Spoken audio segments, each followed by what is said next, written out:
Kerry Max Cook spent 20 years on death row in the Texas Department of Criminal Justice System for a horrific crime that he did not commit. I'm your host, Leah. Phil here. And I'm Steve. If you haven't listened to part 1 of this 2-part episode, please stop, go back, and listen to that one first.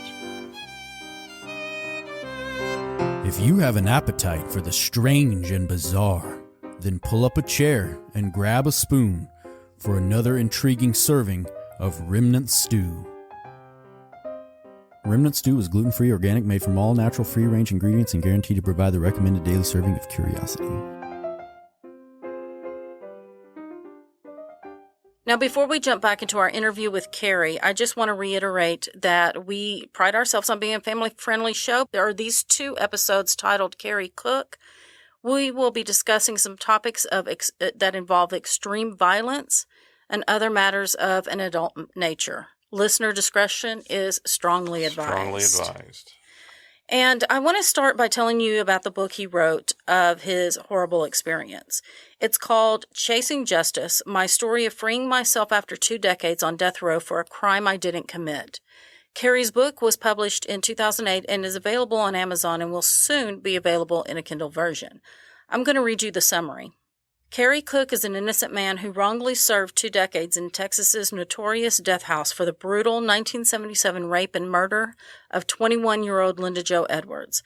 His struggle for freedom is said to be one of the worst cases of police and prosecutorial misconduct in American history. In the summer of 1977, Cook was staying in Tyler, Texas. He met an attractive young woman named Linda Edwards and was invited back to her apartment for a drink and left his fingerprints on the sliding glass door. 4 days later, Miss Edwards was found brutally murdered. When the police dusted for prints, they found Cook's and immediately arrested him. Edward Jackson testified that Cook confessed to the murder during a jailhouse conversation. Jackson was set free only to kill again several years later. Cook, on the other hand, was convicted and sentenced to death.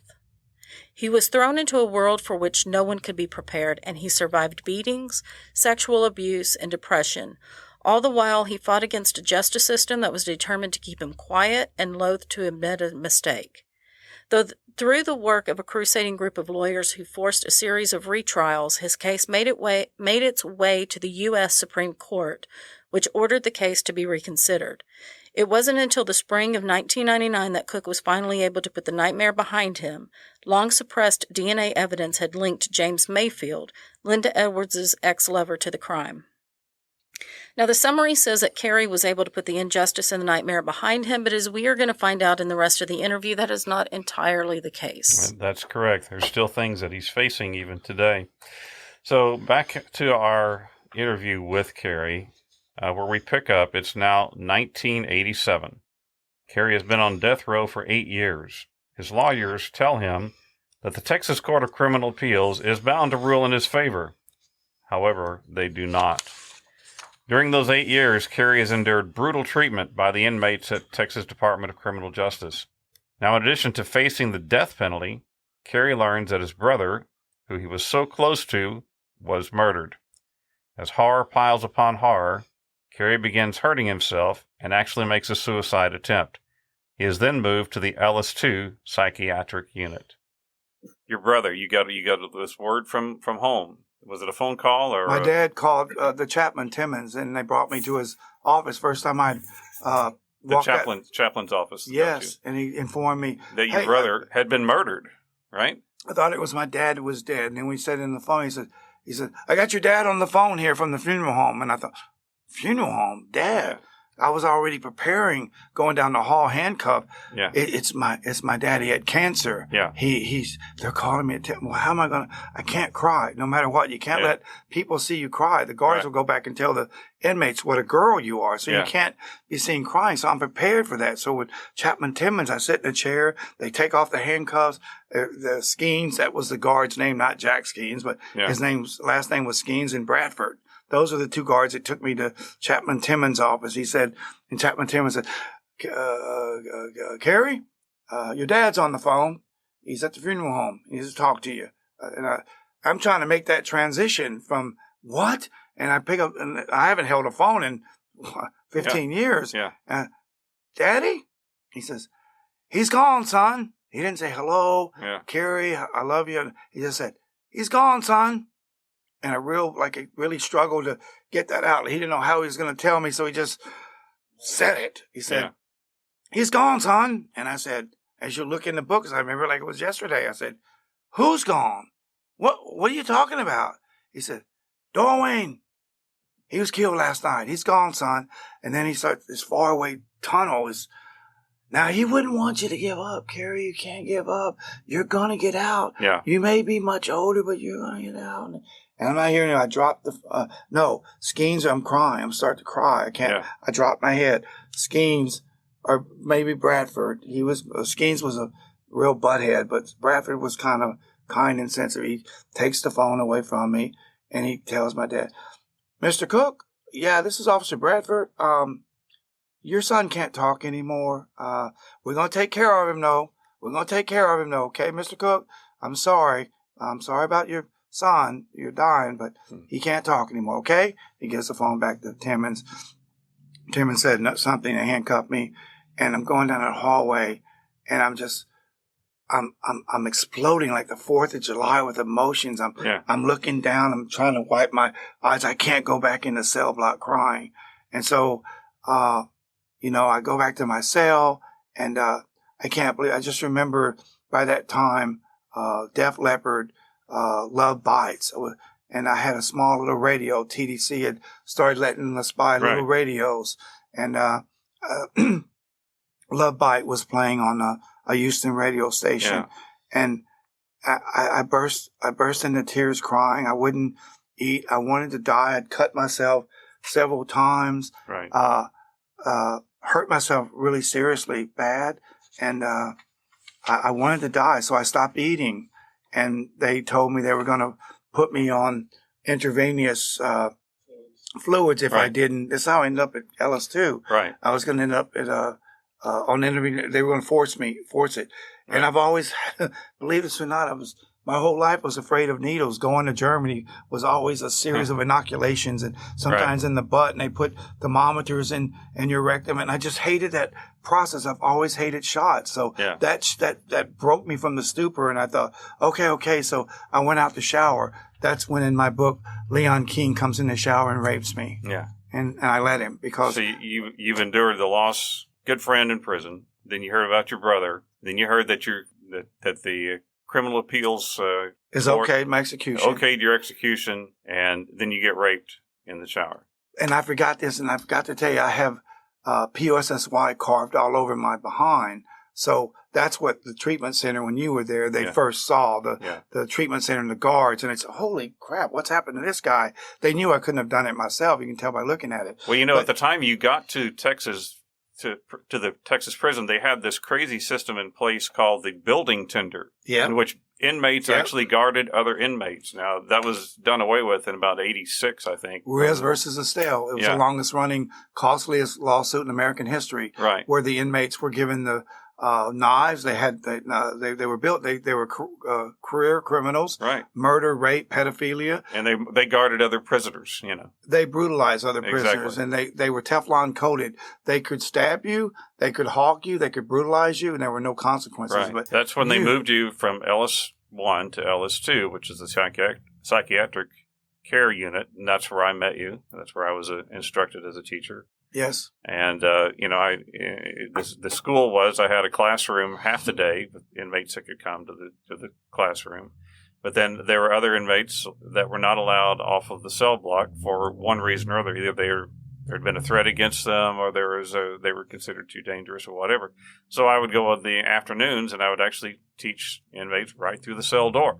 And so, that's when I met you. And I remember talking to you, and you were telling me your story. I always let people do that first. And I would always say, I can't help you with that, but I can help you get your education while you're here. Why don't we work on that? And so that's what we did. But in the process of working with you, I think I was there 2 days a week. I would explain things to you, leave you some work to do, and then when I came back the next time, you would show me what you'd done. Can I tell you this one thing before you go on? Because I want you to remember this. Yeah. I think I told the Houston Chronicle. I think I told you when I first got to see you again at your retirement ceremony. Leah, here is this guy, young. We have a picture of us standing at your cell. Yes. He has free world clothes on. He may have a slight scent of cologne. I just know that he's at my cell, and I did this with everyone. This is what made all these false jailhouse confession stories that the prosecution used against me so painful, because everybody I met, no matter how dangerous they could be to me, I collected those Dallas Morning News stories like a Bible, and I had them. And those are some of the only things they let me have at LS2 on suicide precaution, because it was part of my legal files. They couldn't deny me that, and they were in it. So Stephen Meeker is at my cell, and I'm looking at him. He tells me he works for the Wyndham School Department, and I'm shoving these newspaper articles. I'm innocent. And he kind of ignores that because everyone says that. That's not my job. I'm a teacher. And I said, but look, read this. Inmate was key evidence in Cook case false. They made up this. They made up that. I was in solitary confinement. I don't even know this guy that said I confessed. Kerry, that's not my, and he's looking at him. Okay. I read him. And he says, pushes him back through the cell. What do you want? I want an education. Yeah. That I can help you with. That's right. And that's how we became friends. And as I got to working with, I realized how intelligent you are. You picked up on things real quickly. And so I'm making a long story short. It was a GED program. And so the time came, we gave you a practice test, and you did really well on it. And I said, I think you're ready to take the actual GED test. There were 5 different parts of it: social studies, science, reading, language arts, and math. 2 out of the 5, you got the very highest score that was possible. 2 out of the 5, and you ended up overall with a very, very high average. So in other words, you went through 2 of the tests without missing a single question. So, that gives you an idea of how intelligent Kerry is. I got this on tape now. So that's right. We really appreciate all of our listeners. And if you really enjoyed podcasts, here's another one that you might be interested in. Texas is best known for the scorching heat, longhorn steers, and incomparable barbecue. Beyond Big Bend and big trucks, however, lies something dark: big crime. Hi y'all, my name is Vincent. Join me on Gone Cold Podcast, Texas True Crime, as we dive deep into the facts and theories of one of the 20,000 unsolved Texas cases each week. From the mysterious 1974 disappearances of Rachel Trelisa, Renee Wilson, and Julie Mosley, collectively known as the Fort Worth Missing Trio, to the Orange, Texas abduction and murder of 4-year-old Denaria Finley in 2002. To hear those and nearly 200 other stories of unsolved homicides and missing persons cases, subscribe to Gone Cold, Texas True Crime, wherever you fulfill your podcast needs.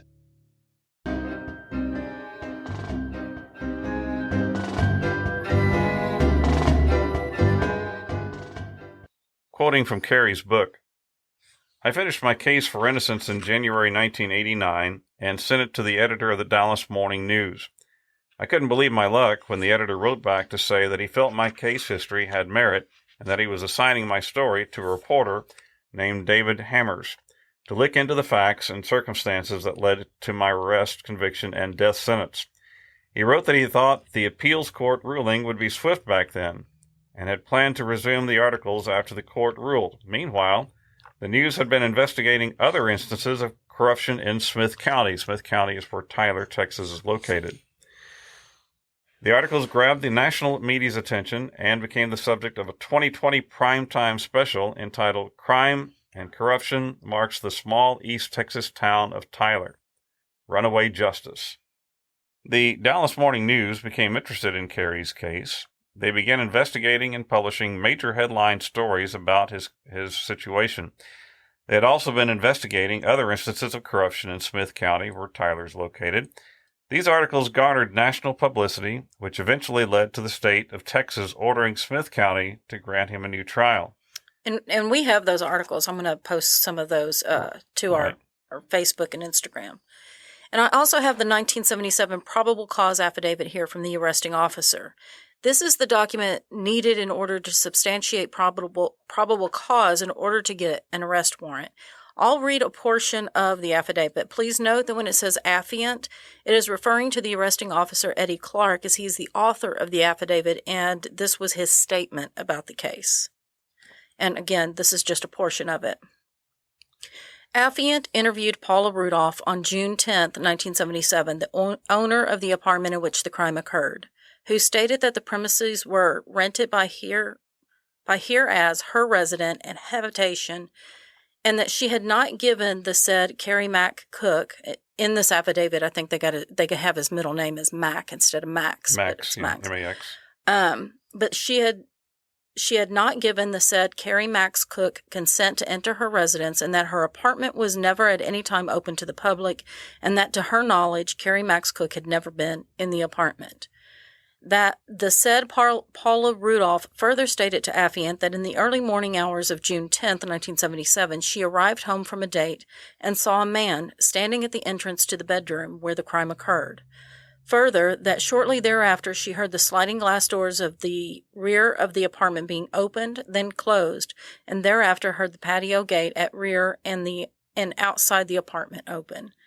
Affiant was present during the autopsy of the deceased on the aforetold date by Dr. Virgil Gonzalez, a licensed and certified medical doctor and pathologist, who stated to affiant that it was his opinion that death was caused by one or more of the wounds and injuries to the person of deceased, and further informed affiant that after death the bottom portion of the deceased lip was cut off, that deep and wide cuts and stabs were made on the breasts of the deceased, and that multiple stab wounds, all after death, were made in the lower abdomen and vaginal area, and that the major portion of the vaginal area was cut and stabbed and completely removed from the body.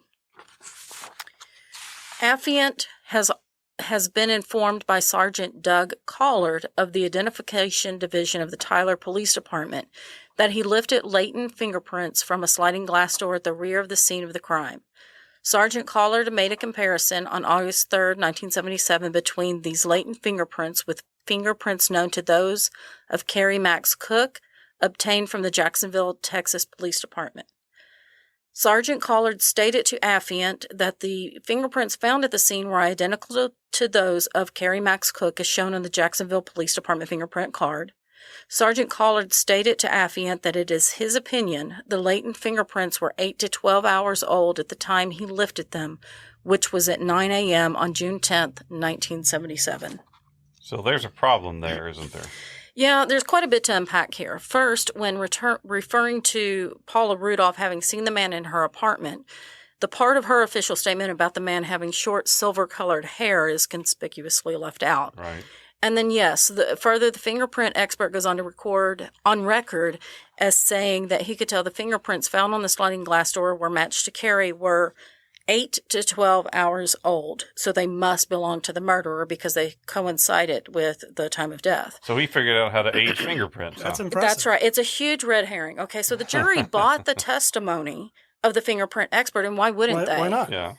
But according to a proof of concept paper published in Analytical Chemistry by National Institute of Standards and Technology chemists Shin Muramoto, I think, and Edward Cisco stated, quote, "People have tried for 30 or 40 years to date fingerprints, usually by looking at changes in bulk chemical properties," says Cisco. But the specific chemical makeup of a fingerprint varies hugely from person to person, and the chemical changes with time depend heavily on the environment. So fingerprints can be aged to a certain degree, like they can tell the difference between a fresh fingerprint and one that's been there for weeks or months. Right. But as far as putting it within hours, that just doesn't work. It doesn't work. That's junk science. It doesn't work that way. And in 1977. Exactly. So, Kerry, I'm going to go through some of the latter parts of your story, I know there's multiple details about all of them, but let's talk about the second trial that came in 1992. The state basically said to the county, you have to retry him at that point, right? Something really happened, really interesting happened as the jury was examining some evidence. Do you remember what happened? Yes.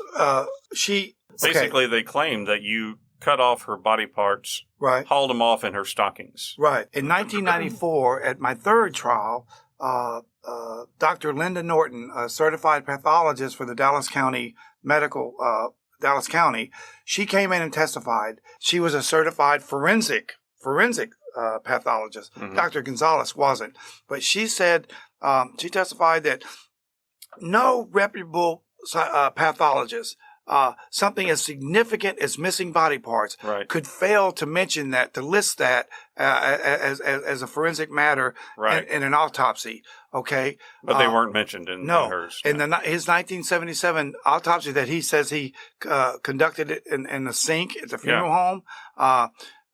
He never lists any in his time of death is 2 hours before that. Yeah. Not the new one you just read by the affiant there, right, Eddie Clark, but he says that he never mentions anything about he says macerated, stabbed. Yeah. All right.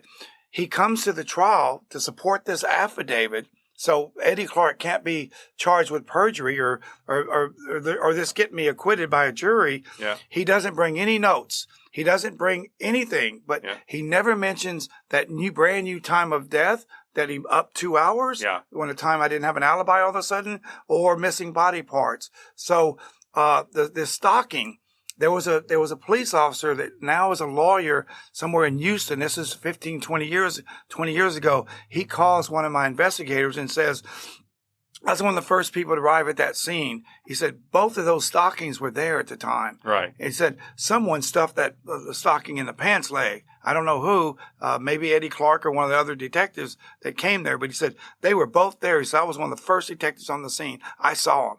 So anyway, fast forward, Vivi Gonzalez testifies that all of a sudden there's body parts and then missing and then the Michael Thompson says one of the stockings is missing from the crime scene. And first he tells the jury, and one of the jurors, they had to recess, she threw up, said, I submit to you, the reason we couldn't find those body parts at the crime scene is because that defendant probably ate them. And then that was one thing. And then he tells the jury after, and resumes closing argument when the jury has, composed itself after such a shocking closing argument statement. He says, I submit to you that those body parts went out in that stocking. That's why it's missing, and the body parts too. Yeah. Well, to answer your question about what's significant, among other things, occurred in the 1992 hung jury. Well, the jury wanted to know the height of the victim, so they broke the seal of the evidence bag containing her blue jeans. They shook them out, and out fell the stocking. So the jury, 14 years later, found the stocking while they were examining the so-called missing stocking. Right. Smith County DA David Dobbs, who was as bad as it gets in terms of corruption, being a liar, a cheater, and doing whatever it takes to win. Really bad. I mean, worse than any DA anywhere in America.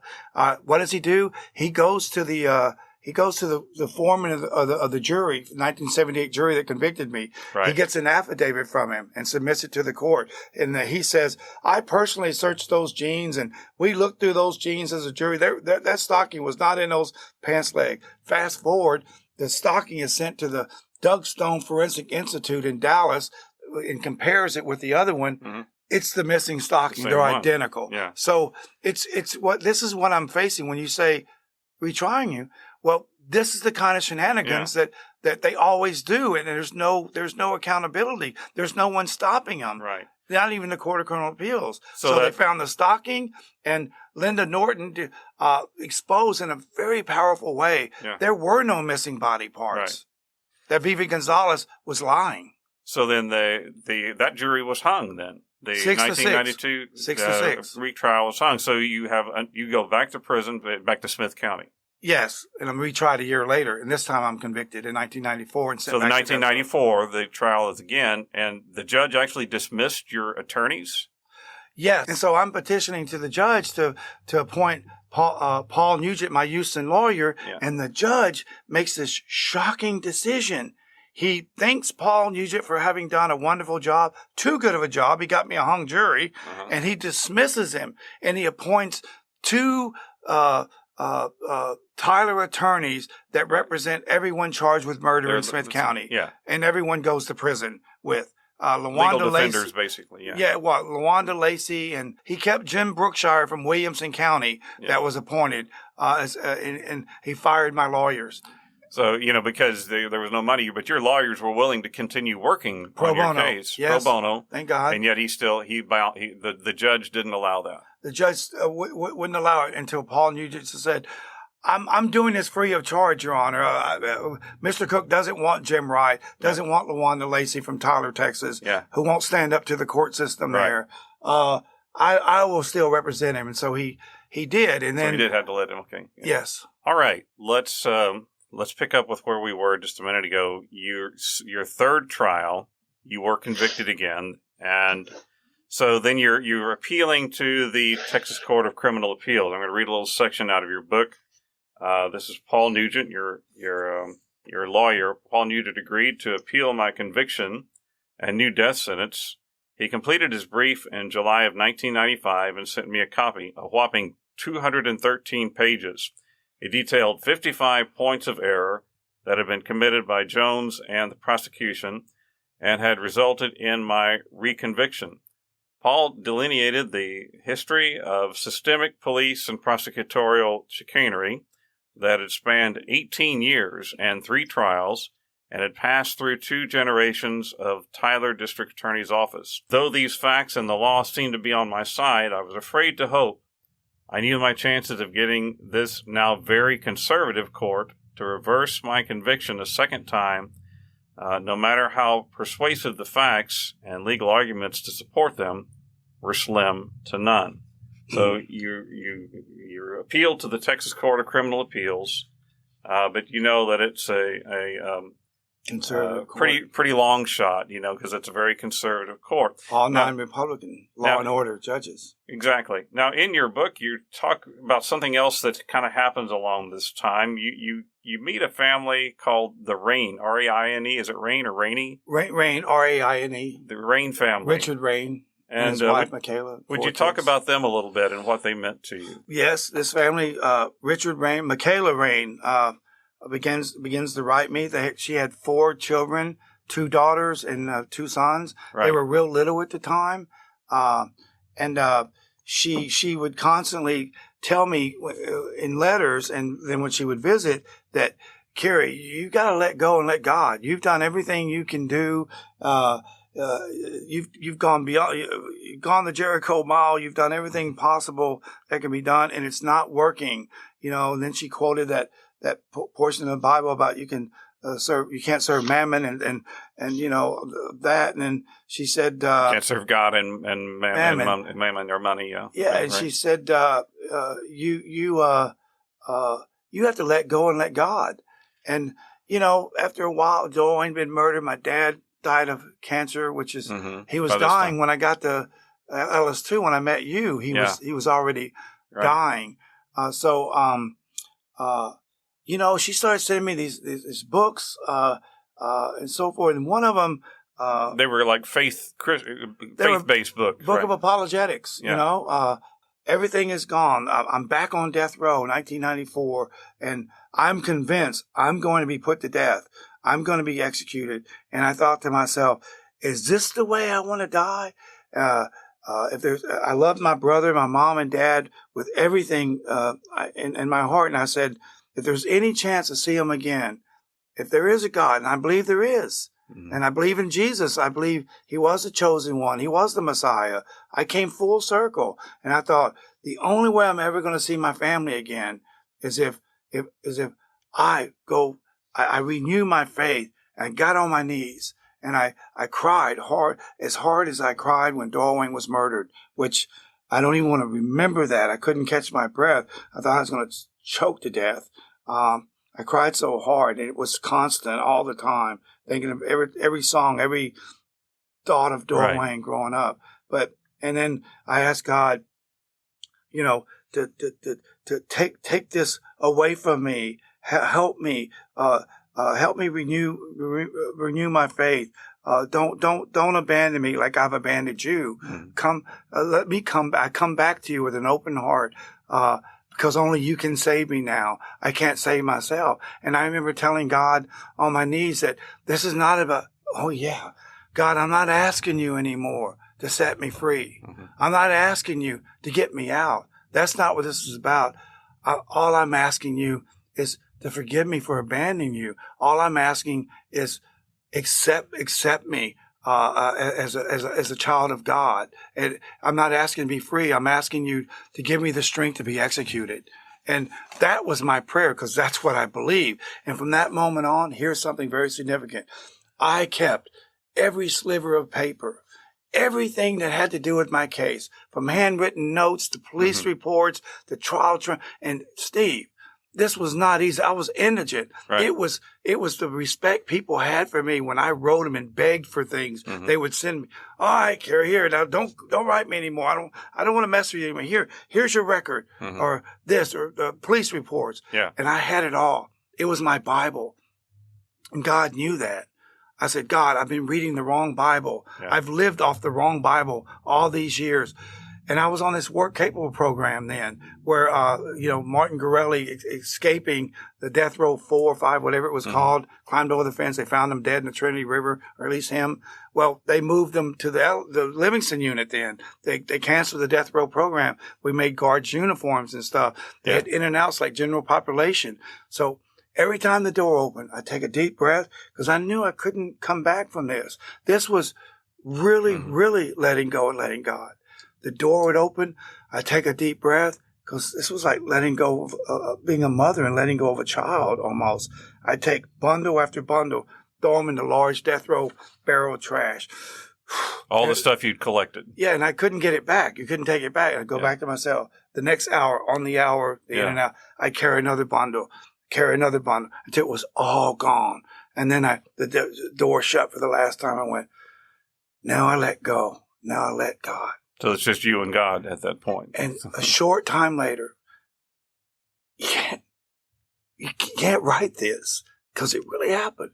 A short time later, you never get phone calls. I only saw the phone when my dad, my brother was murdered. So the guards come to my cell. I was going to read that. Do you mind if I read it real quick? Yeah, go ahead. Okay. Because it's probably going to be written better than I can say it. So you got to notice you had a phone call. As I walked down the hall, I was concerned about my mom. That my mom had died. She's the only one left. Why else could I be going to the office to use the phone? I stepped into the office, and an officer named Wooten handed the phone to me. It's your lawyer, he said, smiling. Hello, I croaked into the still foggy from my sleep. Good morning, Kerry. It's Paul Nugent. Have you heard? Paul? How did you arrange this phone? Never mind, I said. Heard what? Is it my mama, Paul? Kerry. The Texas Court of Criminal Appeals reversed your conviction this morning, Paul said. I pulled the phone from my ear and looked around. Everyone in the office was staring at me and smiling. I pressed the receiver back again to my ear. In that moment, my hopes quickly skyrocketed, but then fell back down to earth as hard as they had risen. I knew that it would mean nothing if the court had simply reversed my conviction on another punishment phase issue or on some other technicality. Quote, what did they reverse it on? I said into the phone with my eyes closed, wanting but dreading the answer. They made a rare and extraordinary finding, Kerry. Justice Stephen Mansfield, one of the most conservative law and order justices on the court, writing for the majority decision, said that police and prosecutorial misconduct has tainted your entire case from the outset, and that no confidence can be placed in your first 2 convictions as a direct result of it. 2 other justices, Baird and Overstreet, joined in the opinion, writing that the prosecutors had engaged in fraud and fraudulent behavior to win conviction at any cost. Wow. That was the phone call you got. And the phone call, I almost remember the guard's name, Gargo. All right, this is what made that phone call so scary. And I was crestfallen, and I said, "Remember your faith, Kerry. Yeah. Let nothing can destroy you now. Right. Let go." So I said to myself, when the guard came to my cell, kicked my cell door, Cook, you got a phone call in the captain, sergeant's office, and I said, "Oh, see," I said, "only one left is my mom. My mom has now died." And I held my head up because this is what you need to know. The only time you get called to the office or the chaplain's office, right, it's one or two things. It's a death in the family, or you've got an execution date and you have to sign the papers over who picks up your property post execution. And I didn't have an execution date. So this meant my mom was dead. So when I went in there and Captain West, that's who was there, says, Cook, your lawyer's on the phone. I thought, what? Well, this is new. A lawyer's going to call me and tell me my mom's dead. Right. Kerry, don't cry. Be strong. You can do this. Just take a deep breath. Hello? Kerry, good morning. This is Paul Nugent. Have you heard? Heard what? He said, the Texas Court of Criminal Appeals reversed your conviction today. I said, what? He said, they overturned your conviction, Kerry. I'm going to get you out. I said, what? It's like when my dad called, I couldn't hear anymore. I'm trying not to hear it, and he's talking, and I said, what they reversed it on? Because the first time they reversed it on a punishment phase issue. Right. They had to try the whole case again. Not nowadays. Nowadays, if they reverse it on a punishment phase, they just go back and try the punishment phase. Right. The guilt or innocence, you're already guilty. It's established. Right. So they're just deciding, does he live or does she die? So now, but I got lucky because back then, that's what saved my life, having to try the whole case over. So I said, yeah, but what did they reverse it on? And he said, and when he read that part, he said, let me just read it, Kerry. And when he read that, you should have saw me in that office, man. And they didn't say nothing because this prison death row is hardcore. It's yes, sir, no, sir. They're no nonsense people. It's not like TV going back to what you asked me, Leah. You'll get your teeth, you'll get your teeth handed to you and replaced by dentures. You can't smart off to a guard. You can't talk that smack that they do in movies and books. And so I started yelling, no, you're kidding me. Are you serious? And Captain West and Wooten, Officer Wooten, and the sergeants in there, they were all smiling because they already heard, they knew. So when they come to get me, Steve, when they come to get me, I'll never forget it. It's a Travis County. I mean, it's a Smith County deputy named Travis. Uh-huh. His last name is Travis.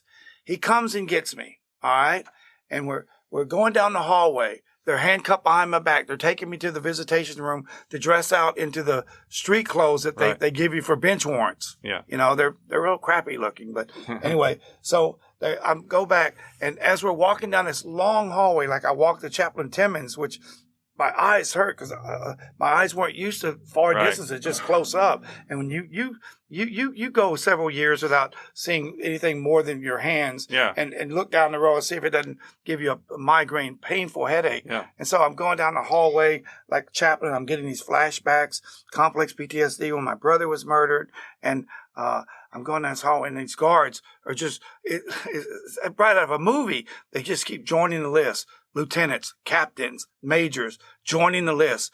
And we're in this long... They come out to see you as you're leaving. This long parade. They don't speak. They don't say a word. This long parade of officers, guards, captains. And working in the system, that never happens. No. This was extraordinary exception to the rule. And I'm looking at that and I'm getting paranoid. What the hell is going on here? So we go in there to dress out. And one of the guards, Travis, says to him, he says, wow. I knew he was pretty sick, but I know he was this dangerous. He said, that bad back there? Yeah. He's that dangerous? What? He said, no, we know he's never coming back. He's innocent. And Travis was shocked. He said, wow. And then when I got back to the Smith County Jail like a week later, he came to my cell one day. I was again held in solitary. The same guy. They took you from death row back to Smith County to release you, basically. Back to another side cell. Yeah. Back to another side cell. And he comes up to my cell one day because I've never seen him before or after that. Yeah. And he says, Cook, he said, I got to tell you this. He said, when I came to get you, remember? I said, yes, sir. He said, when those guards started coming out of nowhere down the hall and going with us, I thought you were dangerous and that people were scared of you. Right. And he said, when they told me what they did, they were coming because you weren't coming back. They believed you were innocent. He said, I know there's got to be something to this because those people never would have done that. These were ranking officials. I don't know what you did in prison, but these people believe in you, and I do too. That's a pretty amazing story. And then one day, Sergeant Herndon, Herdon, Herdon, she's a sergeant now. They promoted her, an African-American jailer. She comes to myself, Cook, get dressed. They want to see you downstairs. And I go downstairs. I walk in the sheriff's office. There's Paul Nugent. There's Jim McCluskey. There's Sheriff J.B. Smith. There's Chief Bedingfield, a couple of other sheriff's deputies. And Jim says, Kerry, sit down. He says, getting you out, Kerry. I said, what? He said, I'm getting you out. And the Sheriff J.B. Smith says, Sergeant, take Cook, take Kerry over there and dress him out, put him in his street clothes.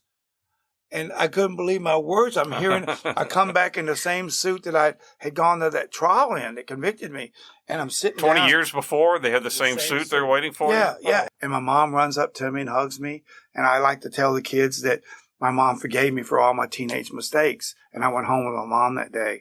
But this is something I should tell you. And I think it's important to understand that the stress never left me, that honest to God, there's no way I'm supposed to be alive.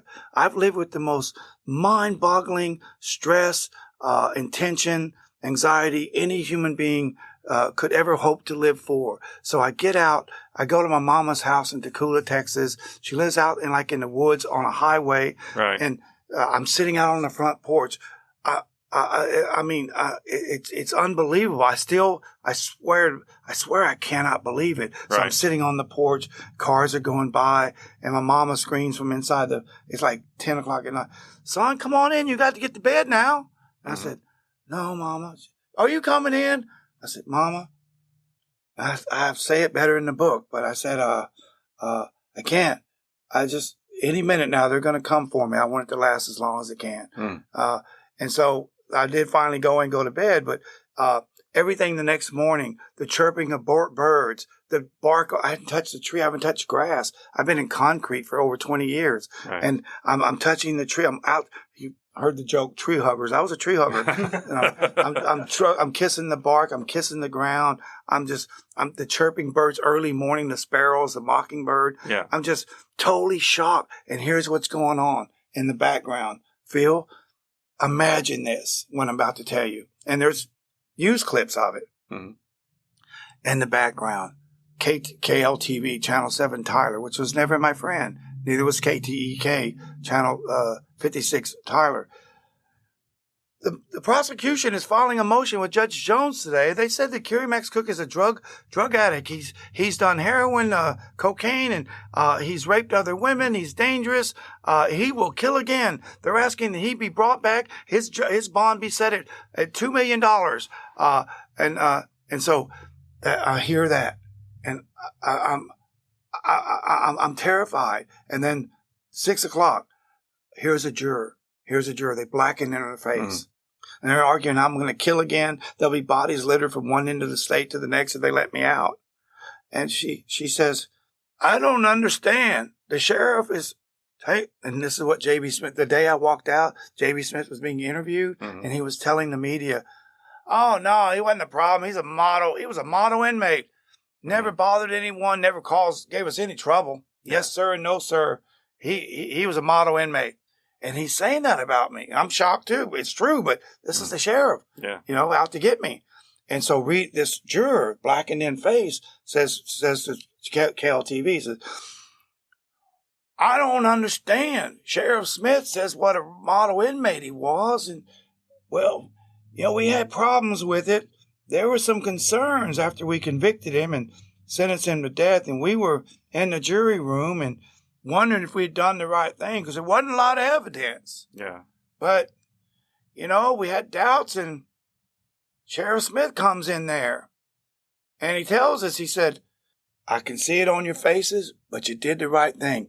He just confessed to us. He told us he did it, and we're going out to find where he buried the body parts. So she says, someone so dangerous, how'd they let him out? And now why is J.B. Smith acting like he's his friend? What a model inmate he was. Mm-hmm. After telling us he confessed and he was dangerous. Mm-hmm. He needed to be executed. We did the right thing. It's a 1978 juror. Yeah. From the original trial. Kerry is released after the Texas Court of Criminal Appeals overturns his conviction in the third trial. In November 1996, he is released to his mother's house, but the county decides to try him again because they had to cover their shortcomings. In the 1999 fourth trial was moved to Bastrop, Texas. And there's new DNA evidence that brings up Mayfield as a suspect. You might remember James Mayfield. All right, so let's go to the fourth trial then. They moved this over to Bastrop County. The worst place I could have been tried in America, the most conservative state in Texas. Conservative county, the federal prison there in Bastrop. And so the thinking was that they moved you there to try to draw a jury pool of people that would return you to prison, return you to death row. And so, in fact, somebody in your legal team overheard jurors talking in the hallway that basically, we've come to right this wrong, put this guy back where he belongs. Technicality, yeah. Put him back on death row. All we got to do is straighten that out. That's what they thought they were there for. Yes. So your people are hearing this. You offered a DNA sample because they also had found they found semen in the woman's panties, and so you said, "I'll give a DNA sample." I know it's not going to be mine. Yeah, and I bet you it's going to be Mayfield's. So at that point, they knew they didn't have anything, and so they offer you a plea deal, something along those lines, right? Yes, they said they offered a series of plea deals. Right. One of them was plead guilty to murder, a 40-year sentence, go back to prison, process it, get out. Yeah. Another one was there were a couple of them. One of the last ones was just plead guilty to murder, right, and sign a stipulation of evidence that should there be a trial, the state's evidence would prove you're guilty beyond a reasonable doubt. So say it to defendant, and we'll let you out. I told this is on the record. Yeah. I told the prosecutors, David Dobbs and Jack Skeens, and my defense lawyers, Paul Nugent, I said, I'll go back to death row and be executed before I'll plead guilty to a crime I didn't commit. Right. I won't do this for all the freedom in the world. And that's the last place I wanted to go back to. So, what happened, I took like an Alfred plea. It was no admission of guilt. Mm-hmm. And this is what's significant. This is what you need to hear that has not been published in a way that, in layman's terms, where people can understand. Leah, Phil, Steve, in America, in any courtroom in America, not Texas, but anywhere, in all plea deals, they have what's called a mandatory stipulation of evidence. What this means, the state says the state would call A, B, C, D, E, F as a witness, and such evidence would testify to this and that and establish the guilt of the defendant beyond a reasonable doubt. So say it to defendant, sign here. That's mandatory. You can't get out. You can't accept the deal no matter what you say unless you sign it. Standard operating procedure, as it says in your book. That's the way it was done. And you said, no, I'm not signing anything like that. I told the prosecutor that was a backdoor. That was a backdoor confession. I said, I'll go back, put me back on death row and execute me. So I didn't sign the state stipulation. Lawyers have told me ever since I've been out, Kerry, your conviction is not even valid because they can't do that. You have to sign that. You have to agree to that. But I didn't. So I said they have to rewrite it. That the evidence would. I didn't agree that it would establish guilt beyond a reasonable doubt. Right. So let me read it from out of your book. Soon we stood before the judge's bench in a half circle. The courtroom was packed once again. Then, after having lied about me all the way to the United States Supreme Court in Washington, D.C., portraying me as a modern-day Jack the Ripper, the Smith County DA's office caved. Jack Sheen and David Dobbs accepted my revision. They accepted your version of the deal. The stipulation of evidence. And look, and here's why.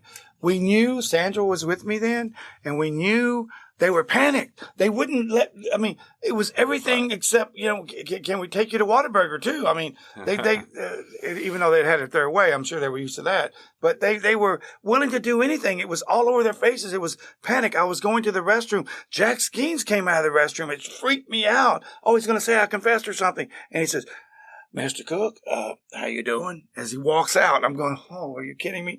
So anyway, they would have done anything. But here's the thing. The DNA was being tested by the DPS crime lab in Garland, Texas. Right. Mayfield had already told them it was going to be his. Yeah. They knew it. And the reason I know that it's not an opinion, the day I get out, All right, the media is right there on Skeens and Dobbs. Hey, you just said that you wouldn't stop till, quote unquote, he was back on death row and executed. Now you're letting him out free? Right. And he said, this is the quote from the Bastrop Advertiser. We had to let him go. Preliminary test on the DNA is showing not going to be favorable to the state. It was absolutely unequivocal. They knew the DNA was not mine. Right. The DNA belonged to James Mayfield. They knew it, and they were obligated to tell me that because I would have got acquitted. It would have been over. So instead of 25 years later, still facing another new trial. So today, how does it stand? Today it stands, I'm convicted of murder. I can't get a job. I can't rent an apartment. I can't even rent a hotel room. Any background check labels me as a murderer. And so where it stands today, I'm before the Texas Court of Criminal Appeals asking them to grant me actual innocence, and in this case, once and for all, but they may deny that. And just the reason I got a new trial was based on the admitted perjury of James Mayfield. April 5th, 2016, he admitted he lied in every trial, every proceeding ever had. Right. And some of his perjury is very material, very critical. A lot of details, don't want to go into that, waste time. But so that the state agreed that I didn't have a fair trial, and the third conviction should be thrown out. That's before the Court of Criminal Appeals too, but also actual innocence. So you are go ahead. And more DNA testing was done, more advanced testing. Right. And it's not only the semen of James Mayfield on the underwear, it's his skin cells, his epithelial cells. And the underwear was pulled off of her. And he had lied. He said the only time she was like a daughter to him, that she was a daughter, and that the only time he had sex with her was like 3 weeks before when he broke up to her, that he hadn't had any sexual relations. She was like a daughter. It appears really strange that the county never pursued James Mayfield as a suspect. However, he was a respected member of the community, head librarian at Texas Eastern University, and there may have been family ties and connections between his attorney and local government officials. Kerry Cook, with his troublemaker reputation and his criminal record, made for a more convenient suspect. Today, the crime is officially unsolved. James Mayfield died in 2016. While what happened to Kerry is appalling, we cannot forget that a beautiful young woman, Linda Jo Edwards, was brutally murdered. That's right. Kerry claims that his fight has, quote, never been just about me, but also to bring justice for her murder, unquote. We asked him if her family has ever been in connection with him. He replied, quote, I was speaking at an event in Houston, Texas. Afterwards, one of her relatives, I think it may have been her niece, came up to me and told me that all along she believed Shyster Jackson and that I was the killer. After listening to me speak, she now believes that I am innocent. Though he signed a plea agreement in 1999, Kerry still has this crime on his record. He can't get a job or even rent an apartment in his own name. Sandra has to work 2 jobs in order to support them. In April of this year, 2022, he applied to the Texas Court of Criminal Appeals to be declared actually innocent. That decision is expected in mid-September. At least set Mr. Cook's conviction aside. Let him start his life at 66 years old. So that's what you've appealed to the Texas Court of Criminal Appeals this year. Well, it's 6 years now. Not only that, but that Judge Carter erred in denying you actual innocence, that he didn't look at the record in its totality, that if he saw all the evidence, then it's clear. And he excluded evidence. He excluded actual innocence evidence. He said these were affidavits from like Dr. Frederick Mears, who Mayfield told him the day of the murder. He said, Paula Rudolph's probably at the police station identifying me right now. She saw me in the apartment. That's in his affidavit. And that's true. She was doing exactly that. And then he said, I need help beating a polygraph. I mean, all those kind of things he excluded. Paula Rudolph's testimony, where David Dobbs had told Dallas Morning News David Hanners when the DNA was found. David Dobbs told David Hanners, a award-decorated journalist for the Dallas Morning News, he won the Pulitzer Prize. He won the Texas Bar Association's Civil Gavel Award for his work in this case. He said David Dobbs told him, he signed an affidavit. He told him Texas Monthly. It's in a story. He said, David Dobbs told him, no. This semen could only belong to the killer. If we get a result on this, we got the killer. And then when it proved not to be mine, it meant nothing. They were boyfriend and girlfriend. Yeah. So it's kind of like everything I've been saying. Whatever they find out that's exculpatory, it gets spun into somehow it proves he's guilty. Right. I can't figure it out. It's mind blowing. They don't want to admit that they messed up. Look, sitting on death row, even after I got threw away all my legal material, I had to come to some conclusion. Why? Why has this happened to me? What caused it? And I believed in law enforcement. I believed in I was raised in a very conservative Baptist family. Right. And I always search for why. Why? Why did this happen? Why did this happen to me? And then the more I'd hear about exculpatory evidence being suppressed, the more they lied. I had to rethink it. Why me? Here it is. This is the only conclusion anyone could reach. Whether it's A.D. Clark, his first cousin, Jack Skeens, David Dobbs, Eddie Clark, the detective, Doug Collard, Ron Scott, all the primetime players that be. This is a case, as shocking as this is to sound, and maybe no one would believe me because you have to live it to believe it. This is the case, much like the proverbial doctor caught in malpractice. They tried to bury their mistake, and they're still trying to bury it to this day.